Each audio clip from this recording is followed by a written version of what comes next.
अस्सलाम वालेकुम, मैं हूं शायर बशामली उर्दू और पंजाबी शायरी सुनने के लिए हमारे चैनल को सब्सक्राइब करें और बेल आइकन को दबा दें। Thank you.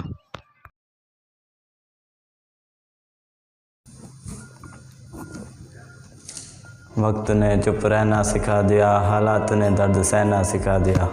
के वक्त ने चुप रहना सिखा दिया, हालात ने दर्द सहना सिखा दिया। अब किसी की आस नहीं रही ज़िंदगी में, के अब किसी की आस नहीं रही ज़िंदगी में, तनाव ने चुप रहना सिखा दिया।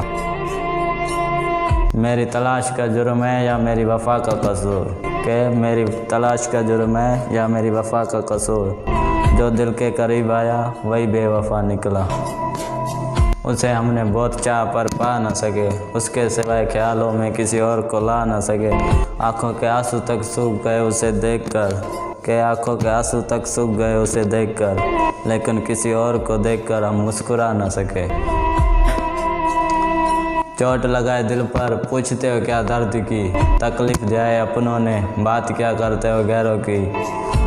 आँख हो गए लाल रो रो के, बात क्या करते हो आंसू बहाने की। लिखना तो था खुश हूँ तेरे बगैर, के लिखना तो था खुश हूँ तेरे बगैर, मगर कलम से पहले ही आंसू गिर गए। ना कर मोहब्बत मोहब्बत तेरे बस की बात नहीं, के ना कर मोहब्बत मोहब्बत तेरे बस की बात नहीं। जो दिल मोहब्बत करता है वो दिल तेरे पास नहीं। दुनिया से क्या पूछते हो मोहब्बत की दास्ताना, के दुनिया से क्या पूछते हो मोहब्बत की दास्ताना। दर्द दिल की उससे पूछो जिसे लगा हो चोट इश्क का, के दर्द दिल की उससे पूछो जिसे लगा हो चोट इश्क का। कैसे हंसी खुशी ज़िंदगी बर्बाद कर देता है मोहब्बत।